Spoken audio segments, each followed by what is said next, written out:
ሰላም ጤና ይስጥልኝ አድማጭ ተመልካቾቻችን የጽናት ሚዲያ ቤተሰቦች እንደምን ቆያችሁ እንደምን አረፈዳችሁ እኔ ሰላም ነኝ እንግዲህ አስቸኳይ አንዳንድ መልእክቶች በተለይ ከዚህ ከእስረኞች ጋር በተያያዘ ከጠበቃ ሰለሞን ጋር በእስረኞች ጉዳይ ላይ ለመነጋገር ደውዬለት ነበረ ከሰለሞን ጋር የነበረው በወቅታዊ ጉዳይ በተለይ እስረኞች ይፈታሉ በሚለው አንዳንድ ዜናዎች ላይ ያንን ለማጥራት የቅርብ ጠበቃቸው ስለሆነ እስረኞች ያሉበት ሁኔታን እንደዚሁም ደግሞ በዓሉ የገና በዓል እንደመሆኑ መጠን እነዚህ ታሳሪዎች ሰውም እንዲያስባቸው የህሊና የአማራ እስረኞች ታሳቢ ሆነው እንዲውሉ ጠበቃ ሰለሞን ጋር ደውዬለት ነበረ።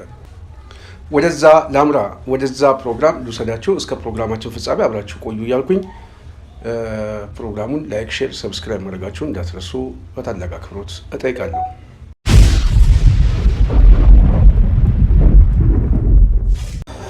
በጣም የማመሰግነው ጠበቃ ሰለሞን እንግዲህ አየር ላይ ያሉ የጽናት ሚዲያ ቤተሰብ ከዚህ በፊት በጣም በርካታ የአማራ እስረኞች በተለያየ አካባቢ ያሉ የግፍ እስረኞችን በነፃ በጥብቅና በመቆም በመከራከር የሚታወቅ ነው። እሱ ብቻ ሳይሆን ከሱ ጋር ያሉ ጓደኞችም በዚህ ሁኔታ ላይ በስፋት አስተዋጽኦአቸውን ከሚያደርጉ ጥቂት ሰዎች ውስጥ አንዱ ነውና አየር ላይ ያለ በዋናነት ከእስረኞች ጋር በተያያዘ አንዳንድ ጥያቄ ለመጠየቅ ነው የፈለኩት።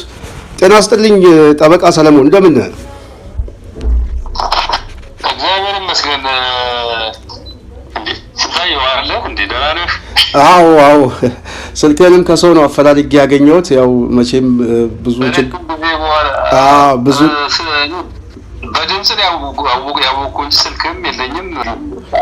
መውጣትን በሶሻል ሚዲያ ላይ አይቻለሁ። ከዛ በኋላ የት እንዳለህ እንትን አላልኩም ነበር። ደህና ነህ ስታየው? በጣም ደህና ነኝ። አንተ እንዴት ነህ? ቤተሰብ ሁሉ ሰላም?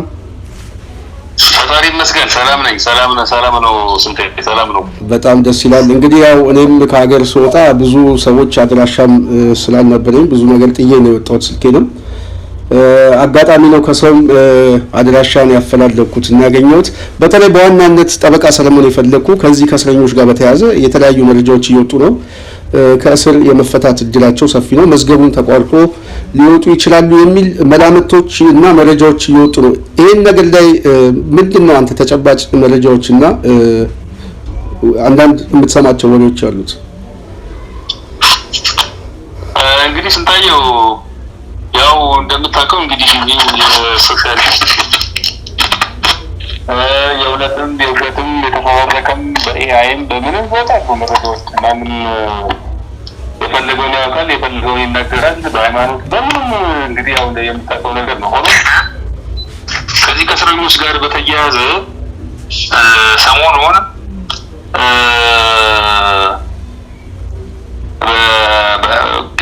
ከመንግስት ወገን ሆነው መረጃ በሶሻል ሚዲያ ላይ ይህን መረጃ ሲለቁ አይቻለሁ።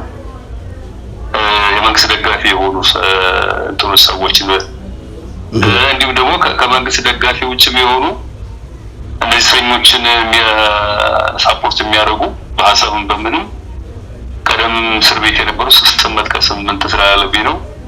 እስር ቤትም የነበሩ ሰዎች ይህንን መረጃ ትናንትና የማወጣው ሰምቻለሁ።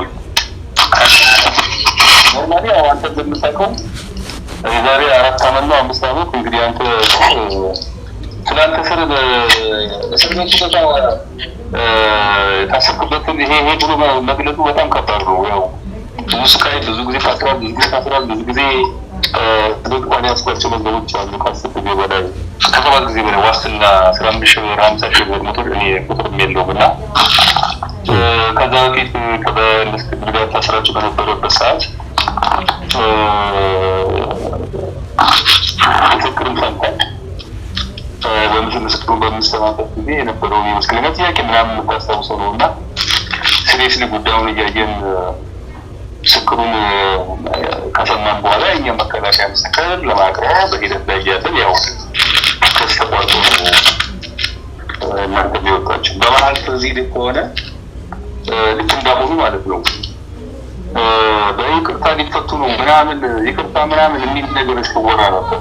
ያ ማለት እኮ ካስታወስ አብረን ስናወራ የነበረው ይቅርታ ማለት እኮ ወንጀሉን ፈጽመናል፣ ሆኖም ግን ከመንግስት ይቅርታ ያድርግልን አይነት ነገር ነው የሚልና ይቅርታንም ትርጉም አብረን ተወያይተን አይቅርታማ አይሆንም፣ በይቅርታማ አንፈታም አይነት ነገር ጥሩ ነበር እናንተና ያን ወሬ ውስጥ መንግስት አስተናግሮ ወሬ ይቆራ በፋይናሊ ግን ያው እናንተ በክስ ተቋርጦ እንደው ስራውን ተፈታችሁ ለሰም አሁን ደግሞ እንደተወራለ ግማሹ በኢኮኖሚ ተጥሎ ይላል ይደውልኛል ከውጭም ከዛም በጣም ይደውልኛል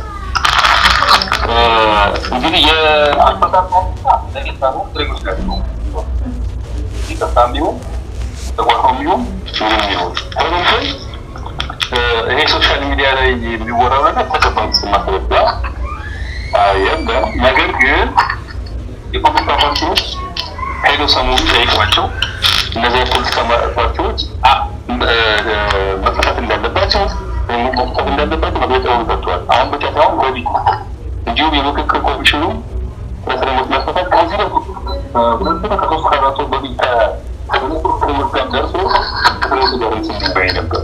ለሰላም መስፈታት ጉዳይ ከዲናውስ ደስለግ ያለፈው ሳምንት አልነበረም። ግን ያ ባለፈው ሳምንት የበለጠ ቆዶ ሶሻል ሚዲያ ላይ ከግድም ያው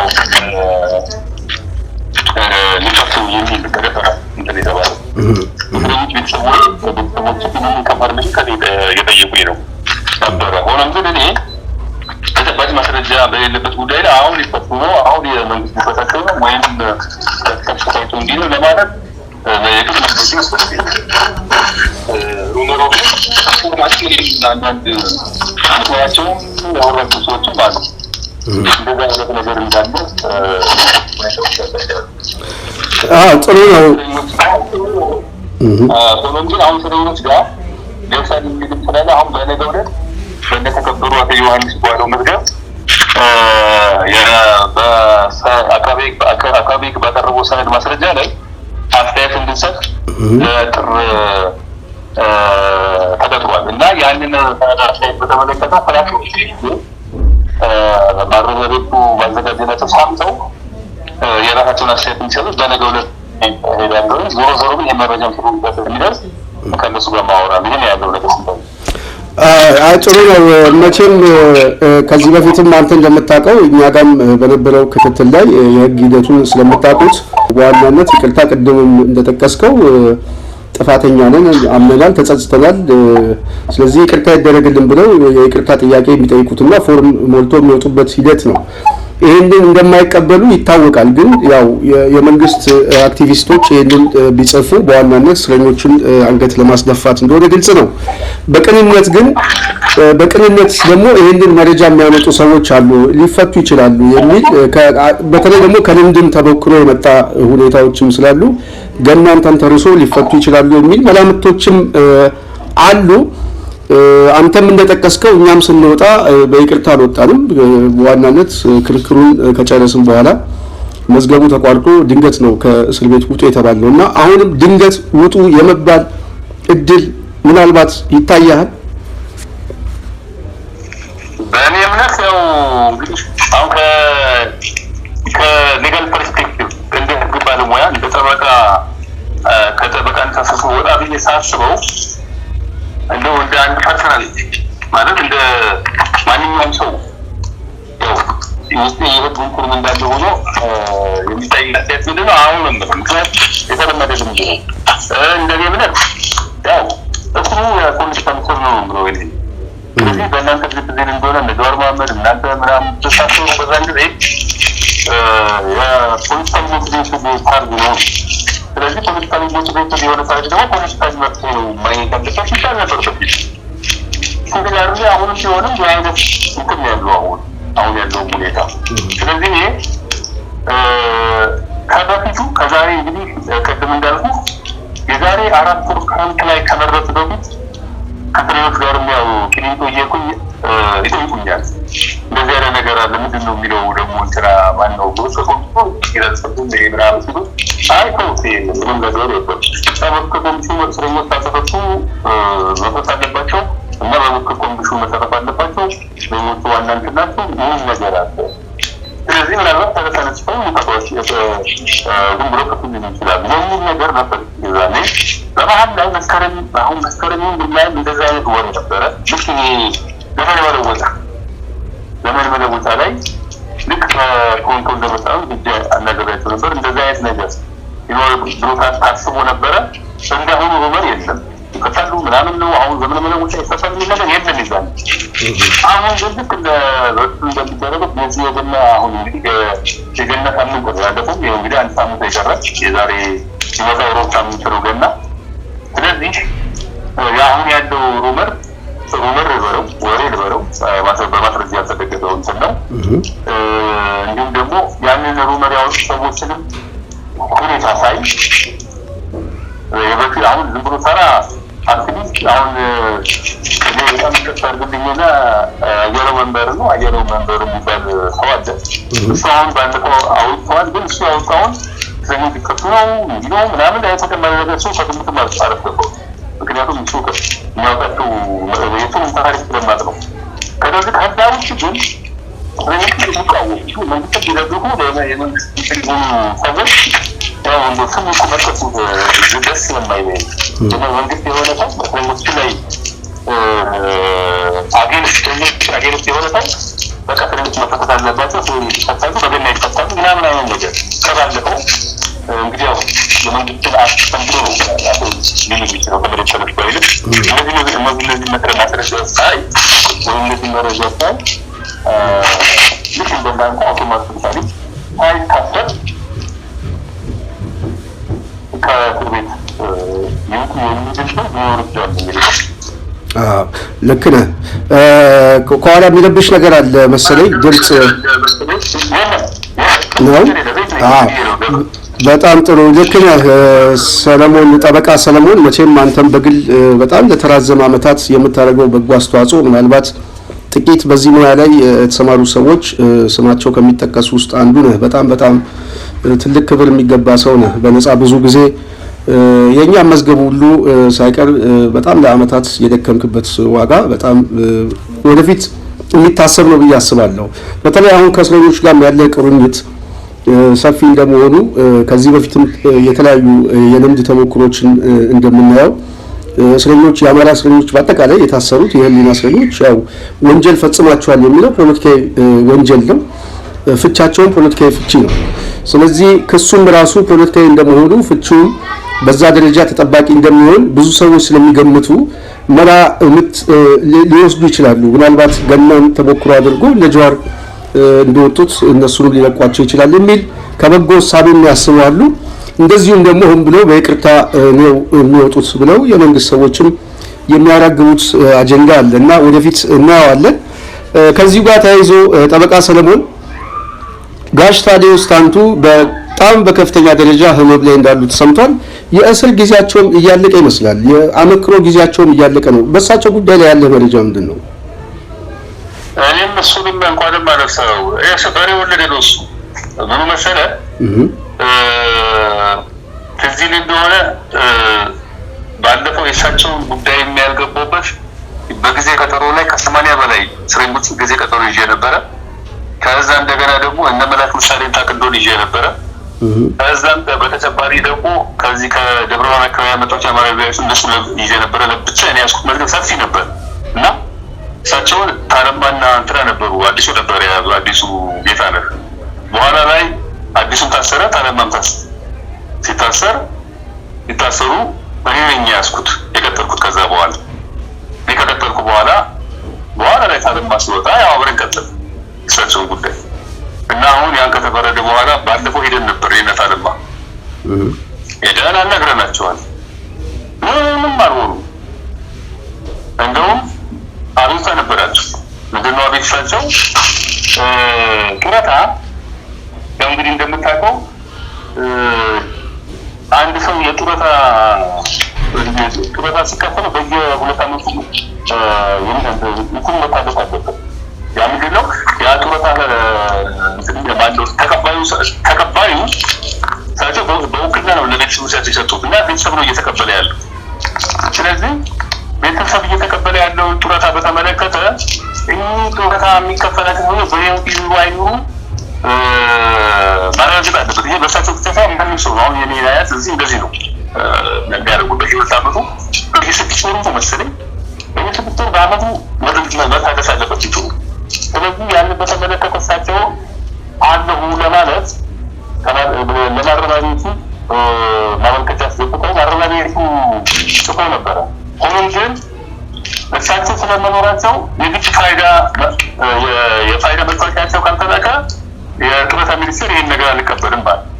ስለዚህ አሁን ምንድነው እኛ ያደረግነው ሄደን ከተሰጡበት ተነጋግረን ፈልገውን ሄደን ለፍርድ ቤት አቤቱታ እንድናስገባ ነው። የፋይዳ መታወቂያ በትዕዛዝ በአጃቢ በጀባ ተሰጥቷቸው ውጭ ወጥተው የፋይዳ መታወቂያ እንዲያወጡ የሚለውን አንድ ሄድ። ሌላው ደግሞ ይግባኝ ብለናል። ታህሳስ ነው የሚሰማው።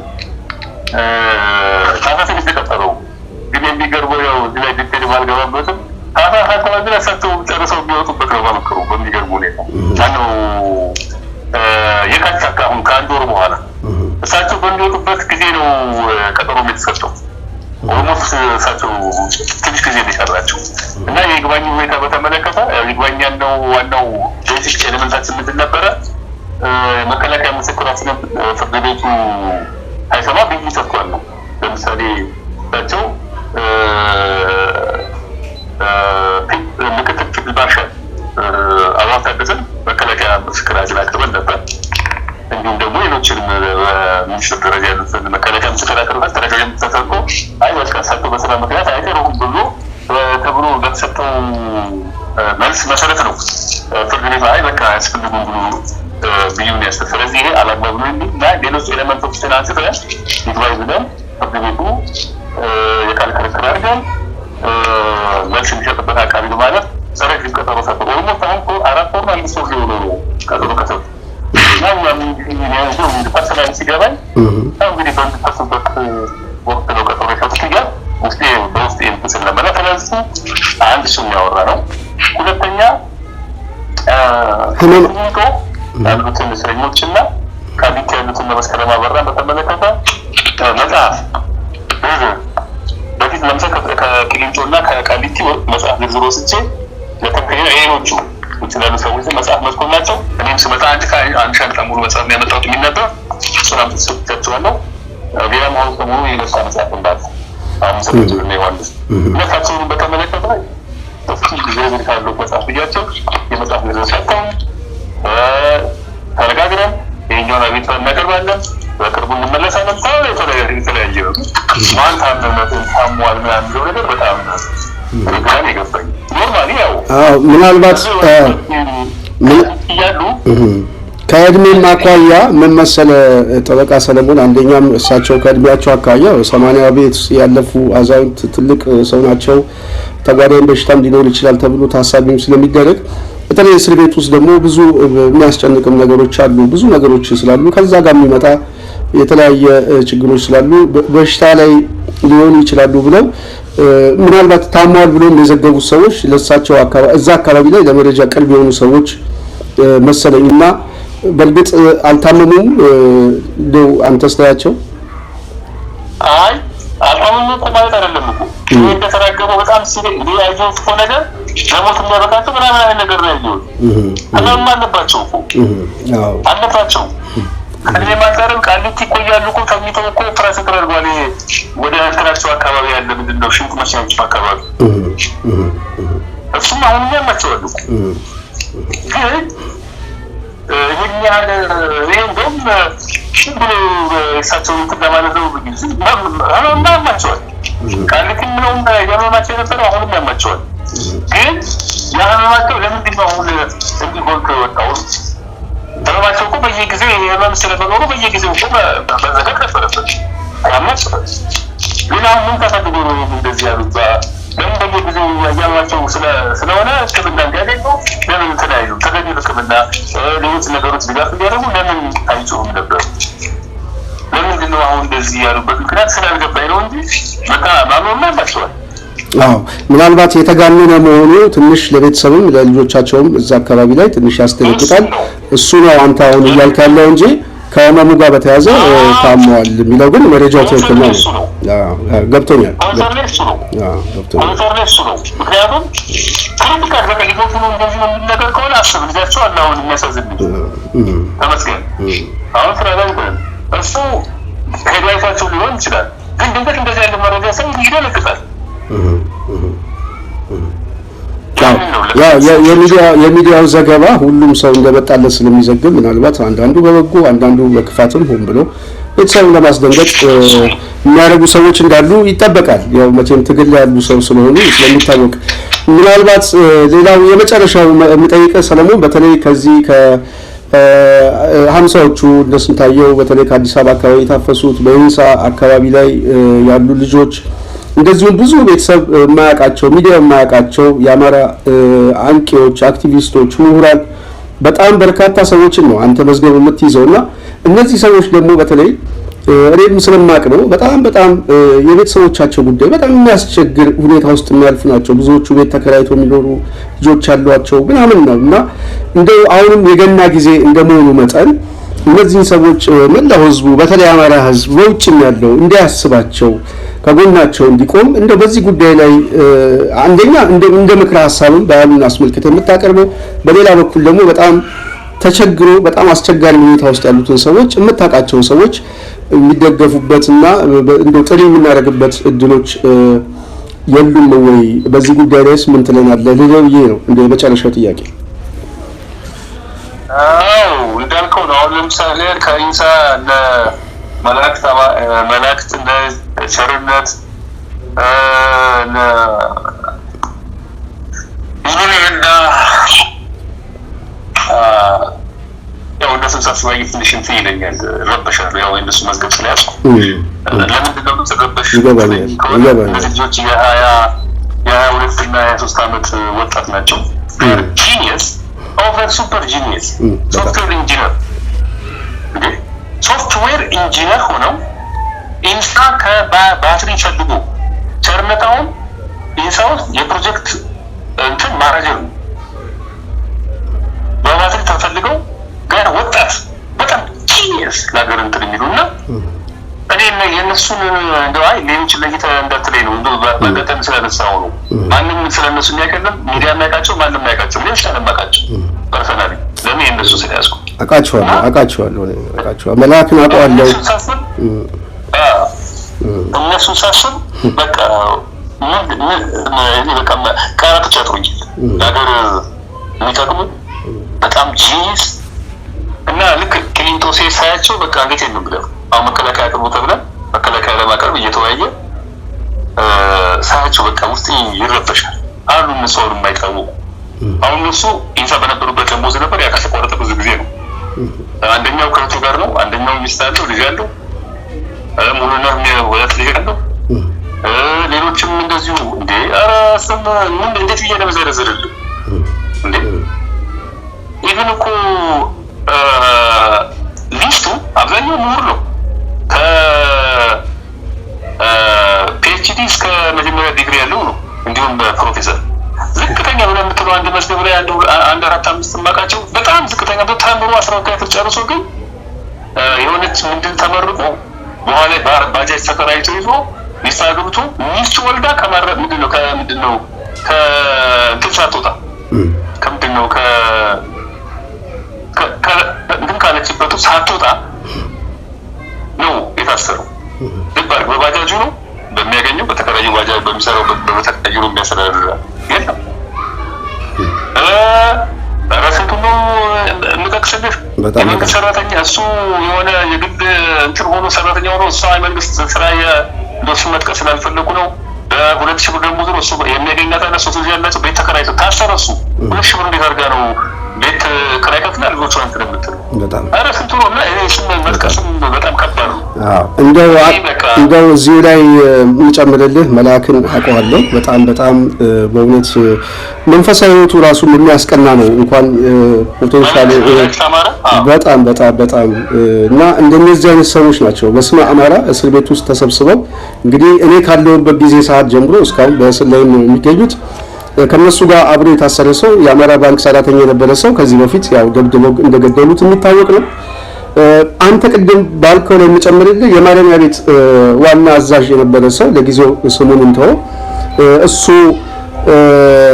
እስር ቤት በገባበት ሰዓት ባለቤቱ ከነ ልጇ ከተሰጣቸው ቤት እንዲፈናቀሉ እንዲወጡ ተደርገው በከፍተኛ አስቸጋሪ ሁኔታ ውስጥ እንደነበረ እናውቃለን እኛንን ተሰባስበን እዛው እስረኞች እንደምንም ብለን በተወሰነ መልኩ ለመደገፍ ጥረት ያደረግነው እና እንደነዚህ አይነት ሰዎች ናቸው እስር ቤት ውስጥ እየተሰቃዩ ያሉት እና አዎ የእሱ አይነት ማለት ነው ያለው ብዙ ጊዜ አሁን የእሱ አይነት ማለት ሰው ነው ያለው እኔ ከአቅሜ በላይ ሆነ እኔ አልናገርም ብዬ እኮ ነው ብቻዬን እኮ ከ14 ከ13 መስገብ በላይ ይዣለሁ የጊዜ ቀጠሮውን ተወው አሁን የሚያስኳቸውንም ተወው 80% ይሄን ይዤ በግሌ ደግሞ ፍታቤር ሚዛትን ያችን እየበላሁ ከዛ ስላይ መራስ በፊት እኮ አንዳንድ እኮ የዋስትናም የምንም እኮ ማድረገው ነበር በፊት አሁን ትቻለሁ በዚህ ጉዳይ ላይ ታዲያ እንደው ጠበቃ ሰለሞን እግር መንገድን እነዚህ ሰዎች እንደው ሳፖርት የሚደግፍ በውጭ ያለው በተለይ ደግሞ በውጭ ያሉ ሰዎች አንድ ታክስ ፎርስ መቋቋም ለምንድን ነው የማይችለው በዛ ጉዳይስ እንደው የምታስበው ነገር አለ አንድ ገጠመኝ ልንገርህ እኔ ነው አንተ ሌላ ቦታ አልተናገርኩትም ነበር የዛሬ 3 ዓመት እነ መላክ ምሳሌ ታውቃቸውን እና ኤርሚያስ መኩሪያ አውቃቸዋለሁ በቃ እኔ ነኝ የመጀመሪያ ያስኳቸው በኋላ ነው ስሜ ነው የመጣው በኋላ መጨረሻ ላይ ሄኖክና ቤታ እንተራም ኤርሚያስ ብቻ ብለው ሌሎችን እንትን ብለው የዛኔ ብቻ ነበር ያስኩትና እዛው ውስጥ ማት ይሄ በቃ ቤተሰባቸው ዜሮ የሆኑ ሰዎች ገጠመኝና የሆነ የወሬ የሚባል ልጅ በቲክቶክ ላይ እንደው በቤተሰብ ለማድረግ ፈልገን ነበር ምን ይመስላል ምናምን ሲል ጥሩ ነው አረ በጣም ብዙ አሉ ብዬ ያን አስተያየት ከሰጠው በኋላ እሱ እዛ አሰባስቦ 400 ሺህ ምናምን አሰባስቦ ለሆነ ሰው ማለት ልኮ እንዲረሳቸው ለማለት እኔ ጋር ደወለና እባክህ ሰለሞን ለነዚህ ለሰለሞን ለማከፋፈል ቤተሰቦቻቸውን አላውቅም ጠይቀን አፈልኝ አለኝ እኔ ደግሞ ያው ሰማዊነት ነው እያንዳንዱ ቤተሰብ እየደወልኩ ስንት ልጅ አለ ስንት ልጅ አለ ምናምን እያልኩ ጠይቄ ያ ተከፋ በኋላ ላይ ያ ለእኔ ማስፈራሪያ ሆኗል በአሁኑ ሰዓት ምንፈልግ በዚህ እኮ የፋኖ ቤተሰቦችን እንዲረዱ እያደረገ ምን እንዲያደረገ ነው በሚል ኮንካስ እንችላለን የሚል ማስፈራሪያ ባንክ የሆኑ እኮ ታግዷል እኮ ይሄ ማስፈራሪያ ሆኖብኛል ይሄን የዚህ እርዳታን በተመለከተ ነበር ያው በዋናነት ቤተሰብንም ማግባላት እና ሰዎችንም ያው ሳይኮሎጂካሊ እስረኛ ማድረግ ስለሚፈልግ ያው የዛ አካል እንደምትሆን ግልጽ ነው አሁን ምንድን ነው ያንን በተመለከተ እኔ ብዙ ጊዜ ለፍለፍ ያለው በፊት ልክ እንዳንተ ፐርሰናል የሚደውሉኝ አሉ ይሄን በተመለከተ እናንተ በራሳችሁ በኩል ኦርጋናይዝ አድርጋችሁ ይሄ ለየብቻ ዝም ብሎ የሆነ ሰው ለከለከለ የሆነ ሰው ይሄን ለሽጥልኝ የሚለው ነገር አንድ ወቅት ላይ እንደዛ ተደርጎ ይመስለኛል በስልኮች መካከል እንትን ተነስቶ ነበር መከፋፈል ምክንያቱም ከኔ የሚባለው እንደዚህ መጥቶ ለዚህ ሰጥተው ምናምን አይነት ነገር ሰምቻለሁ እና ሌሎች ሲደውሉኝ አድቫይስ ማድረጋቸው የሆነ ገንዘብ ልካችሁ እናንተ ፍጡ እስቲ ተብሎ ለዚህ ለከሌ አትበሉ ከረዳችሁ ለቤተሰብ የምትረዱ ከሆነ ይሄ በጎ ስራ ስለሆነ በጎ መስራት የምታስቡ ሰዎች አንድ ላይ ኦርጋናይዝ ገንዘቡን አንድ ላይ ይዛችሁ አንድ ሪስፖንሲብል የሆነ ሰው ከእናንተው መርጣችሁ ምን አድርጋችሁ እንደዛ በተከፋፈሉ ይሻላል ብዬ ብዙ ጊዜ ተባባሉ በብዙም ተነስቷል ግን እስካሁን ምንም አልሆነም ያው ወረን ሳይሆን ያው ጊዜው ደረሰው እንግዲህ በጣም ይሄንን ጥያቄ የሚያነሳውልህ አንደኛው የችግሩን ጥልቀትና ስፋት እኔም ስለማቅ ነው በዋናነት በተለይ ደግሞ በምን አይነት አስከፊ ሁኔታ ውስጥ እንደያለፉ እንደሆነ ስለሚገባኝ ነው በዚህ ጉዳይ ላይ አንተ ዲቴል የሆነ መረጃ ስላለ በተለይ በጣም አስቸጋሪ ሁኔታ ውስጥ የገቡትን ሰዎች ገናን አስመልክቶ ሰዎች ከጎናቸው እንዲቆሙ ጥሪ ለማስተላለፍ ፈልጌ ነው ይሄንን ጥያቄ ጠየቁ ሰለሞን እንደው ጊዜ ሰጥተህ ትንሽም ቢሆን በዚህ አጭር ጊዜ ውስጥ አንዳንድ ማብራሪያዎች ስለሰጠን በጽናት አድማጭ ተመልካች ስም ከልብ ነው የምናመሰግነው ጠበቃ እታለማ ቅድም አንስተዋል የጋሽ ታዲዮስ ጠበቃ ነው ከሱ ጋር ያለው አዲሱ በተለይ ታለማ እውነት ለመናገር በጣም የሚመሰገን ሰው ነው የሥራ የሙያ ጓደኛ በጣም ሁላችሁንም እዛ አካባቢ ላይ እስረኞችን ያለምንም ክፍያ የበጎ አስተዋጽኦ ስለምታደርጉት ወንድሞቻችን ምናልባት ዛሬ ሳይሆን ነገ ጧት ታሪክ በሚጻፍበት ሰዓት የበኩላችሁ ሚና እየተወጣችሁ እንደሆነ ምስክርነት የምንሰጠው ጊዜ ስለሚመጣ እኔ ተስፋ አደርጋለሁ ስራ መሌል ላይ አይወድቅም ብዬ አስባለሁ ጠበቃ ሰለሞን እና በጣም ነው የማመሰግነው እግዚአብሔር ይስጥልኝ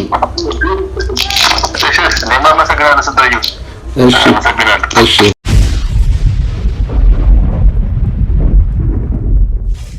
እንግዲህ የሰማችሁት ፕሮግራም የዛሬው ይሄን ይመስል ነበረ። ከጠበቃ ሰለሞን ጋር በእስረኞች ጉዳይ ላይ የነበረን ቆይታን ያዳመጣችሁት። በተለይ እስረኞቹ አሁን ያሉበት አስከፊ ሁኔታም ሁሉም ሰው የሚያውቀው ስለሆነ ሁሉም ሰው እነሱን በመጠየቅ ቤተሰቦቻቸውን በመጠየቅ በዓሉንም እንድታሳልፉ ጽናት ሚዲያ በአክብሮት ትጠይቃለች እያልኩኝ እኔ እዚህ እሰናበታለሁ። በሚቀጥለው በሌላ ፕሮግራም እስክንገናኝ ሰላም።